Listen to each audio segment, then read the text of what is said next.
Voilà, béni soit Dieu. Je voudrais vous poser une question. Une question avant de faire cette lecture. Vous savez que ce soir, il y a des hommes et des femmes. Et j'aimerais poser la question à toi qui m'écoutes. Quelle notion tu as dans ce mot quand on dit « ça, c'est un homme ». Je sais qu'il y a des anciens parmi nous et des jeunes. Et je voudrais que seulement que tu écoutes cette réflexion. C'est un mot que nous avons déjà entendu, que tu as entendu. Ça là, ça c'est un homme. Quelle notion tu as quand tu entends ce mot, ça c'est un homme?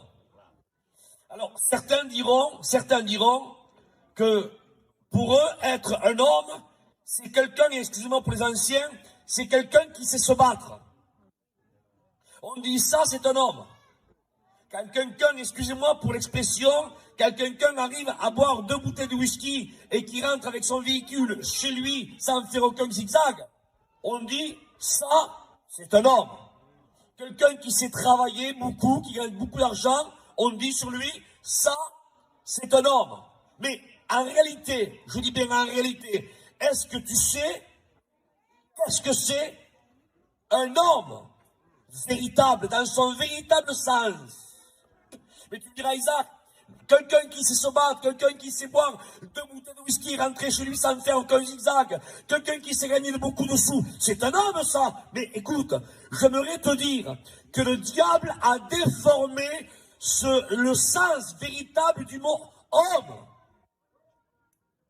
Tu me diras, Isaac, c'est quoi un homme, un véritable homme? Parce que moi, je comprends pas. Jusqu'à maintenant, moi, je croyais qu'être un homme, c'est quelqu'un qui savait, qui était grand, beau, élégant, savait chiner, travailler, se battre, faire ceci, cela. Pour moi, c'est un homme, ça. Non, tu crois que c'est ça. Mais en réalité, ce n'est pas ça. Et tu me diras, c'est quoi, Isaac, être un homme? Eh bien, c'est pas moi qui va te donner la réponse, c'est la parole de Dieu. Il est écrit dans le livre de la Genèse, il dit que Dieu créa l'homme à son image. C'est ça, être un homme. Et j'aimerais vous dire ce soir que pour suivre le Seigneur, il faut être un homme. Amen. Et tu me diras, c'est quoi être un homme? Le mot homme apparaît dans la parole de Dieu. Je me répète, et Dieu créa l'homme à son image. Ça veut dire quoi? Ça veut dire que être un homme véritable ou une femme véritable, ce n'est pas celui qui boit, ce n'est pas celui qui sait se battre, ce n'est pas celui qui se drogue, ce n'est pas celui qui est beau, grand, élégant, celui qui sait gagner beaucoup d'argent. Non, le vrai sens du mot homme, c'est celui qui s'abstient des péchés et c'est celui qui est créé à l'image de Dieu, qui reflète l'identité de Dieu. Amen. Amen. Dieu créa l'homme à son image. L'homme a péché.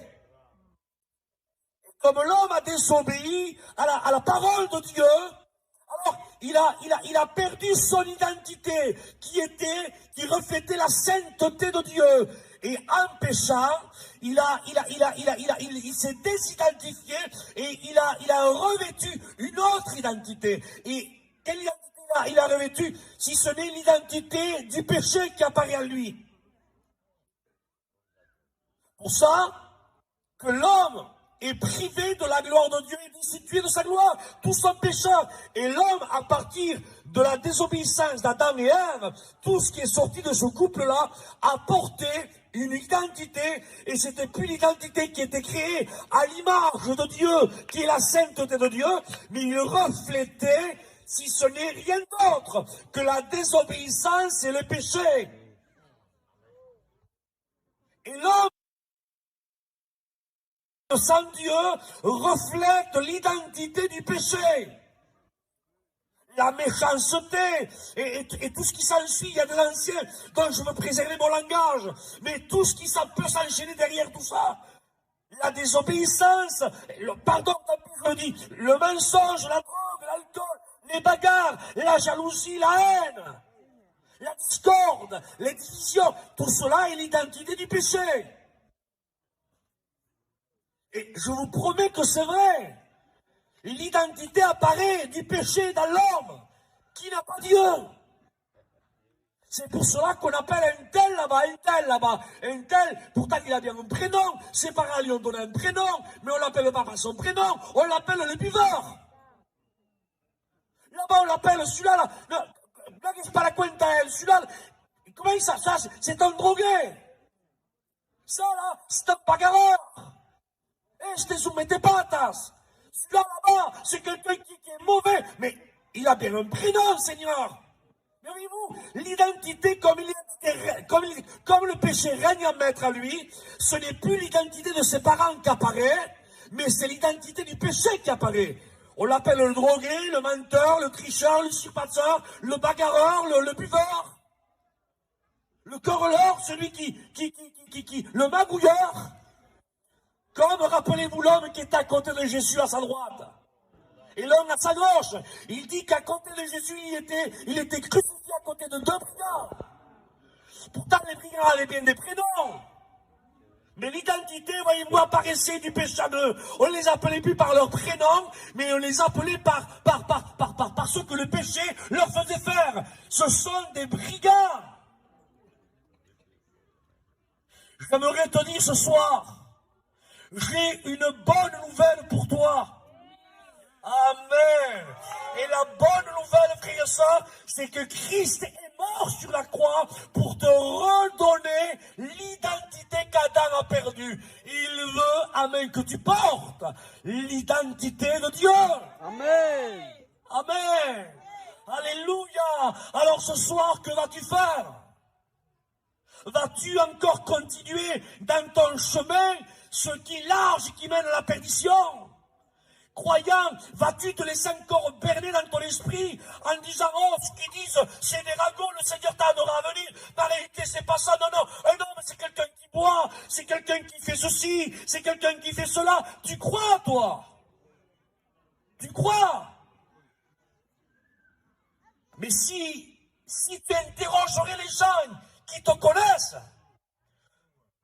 et s'ils te dévoileraient réellement l'identité que tu portes, je te promets que c'est vrai. Tu dirais, mais ça n'a rien à voir avec ce que je crois que je suis. Rien à voir. Tu te crois fort, tu te crois une telle, parce que tu fais ceci, cela, et tu te crois un homme ou une femme. Mais en réalité, si tu interrogerais ton entourage, tu verrais que ce qu'ils disent de toi n'a rien à voir avec ce que toi tu crois, de ce que toi tu es. Parce que le péché règne en maître en toi. Et ce n'est pas toi qui conduis ta vie, c'est le péché qui gouverne ta vie. Est-ce que tu comprends ça? Et tu es dans ce chemin large qui mène à la mort.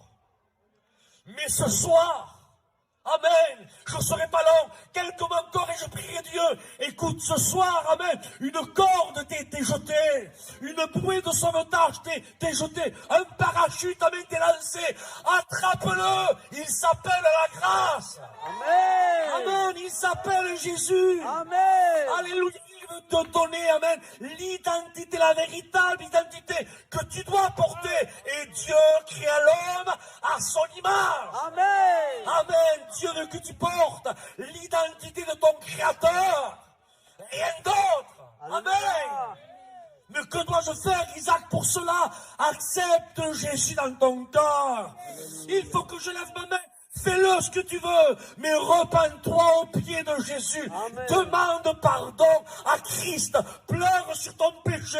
Dis-lui, Seigneur, j'ai besoin de toi. Pardonne, Seigneur, et que ton sang me purifie. Amen. Et le sang de Jésus-Christ, son Fils, te purifiera de tout péché.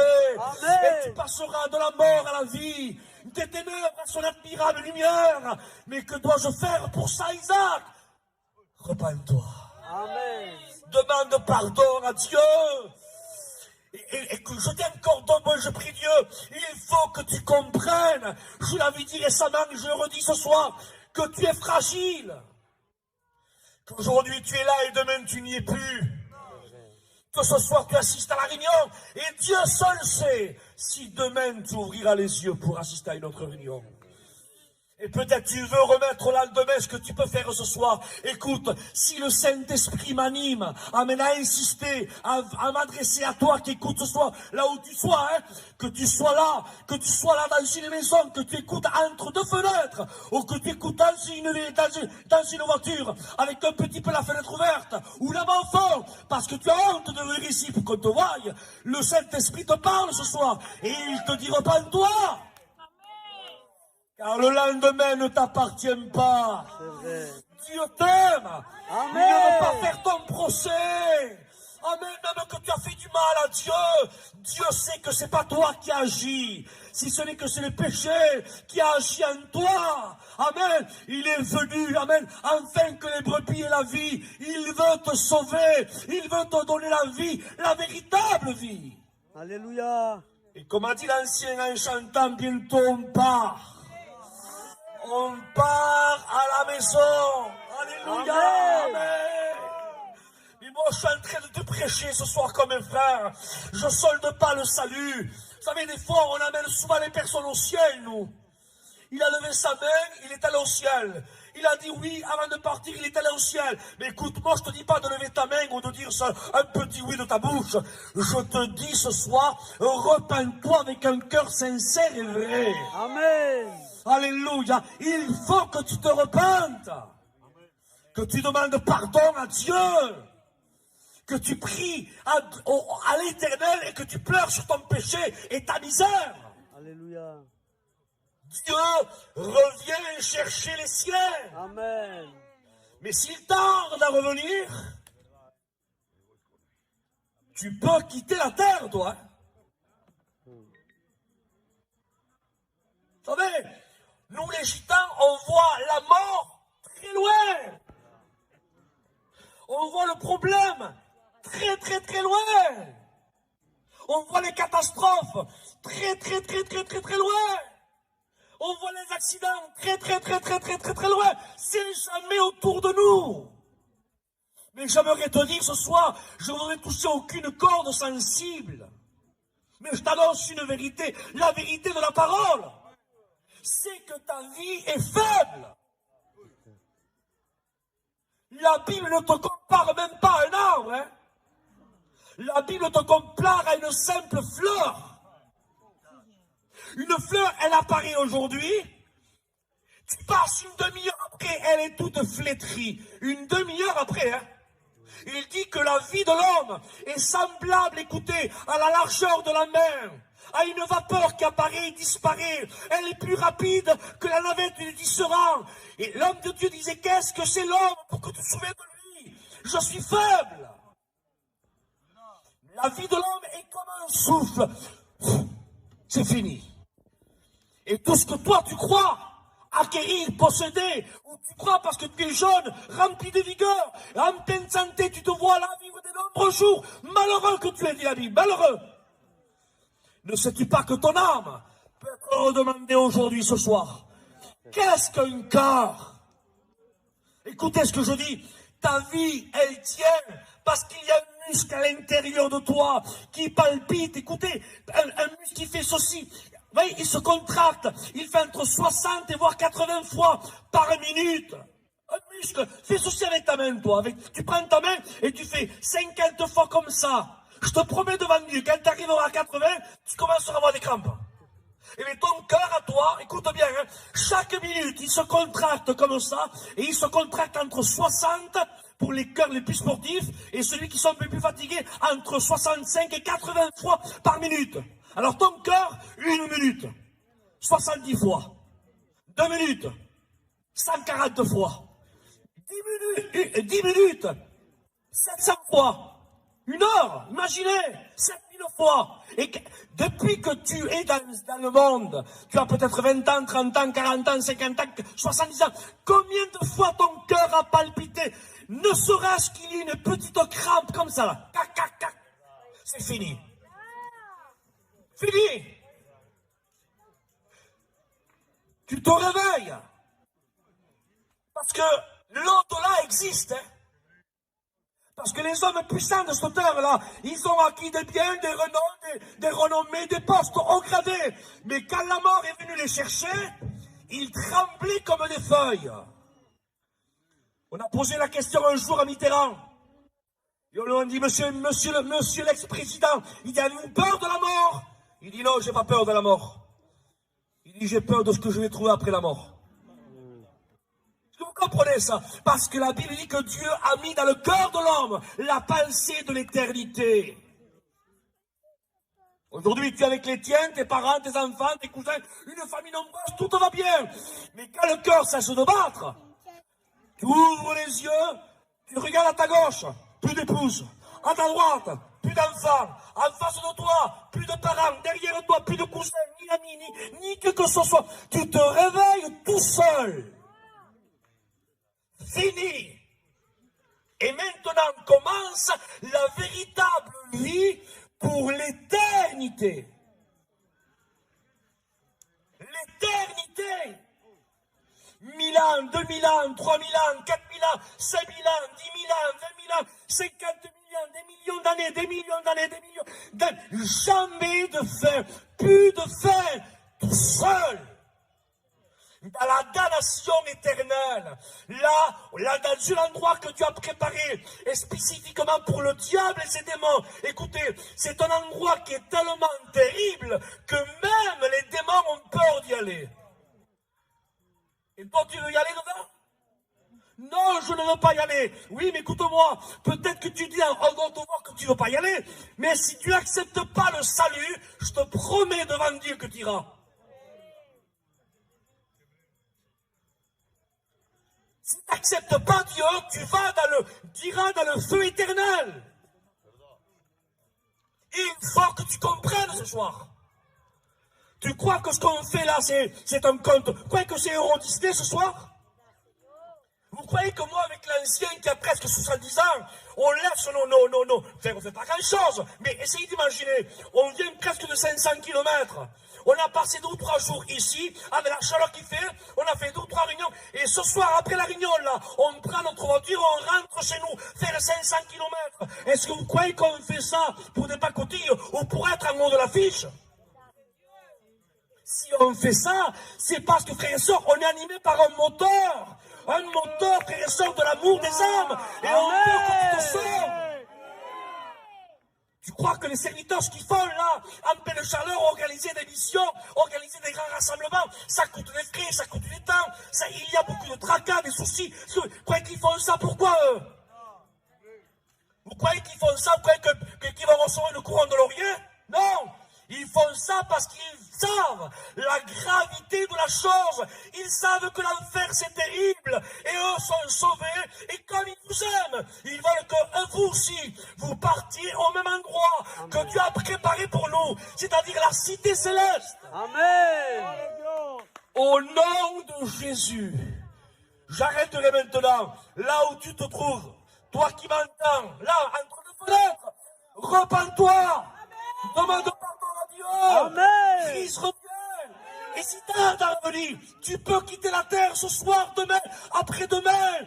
Paul, Amos dira, sois prêt à la rencontre de ton Dieu. Amen. Fermons nos yeux, prions le Seigneur. Seigneur, nous t'adorons. On te glorifie pour ta parole qui a été annoncée. Je te glorifie, Seigneur, pour les baptêmes. Ces engagements qu'ils ont pris devant le ciel. Je me réjouis avec mes frères et mes soeurs et avec le ciel. Seigneur, regarde les âmes qui ont écouté ta parole. Ça sera ma prière, Seigneur. Et je conclue avec ça. Au nom de Jésus, on a fait ce que tu nous as dit de faire, Seigneur. Mais on ne peut pas aller au-delà, on est limité, Seigneur. Maintenant, je voudrais m'adresser à la personne de l'Esprit Saint. Et j'aimerais dire au Saint-Esprit, va dans les cœurs. Et convainc les cœurs là où ils se trouvent. Amen. De péché, de justice et de jugement. Amen. Attire-les aux pieds du Maître. Dis-leur qu'ils se repentent et qu'ils acceptent l'unique nom qui a été donné pour que nous soyons sauvés. Jésus-Christ. Amen. Et que le sang de l'agneau de Dieu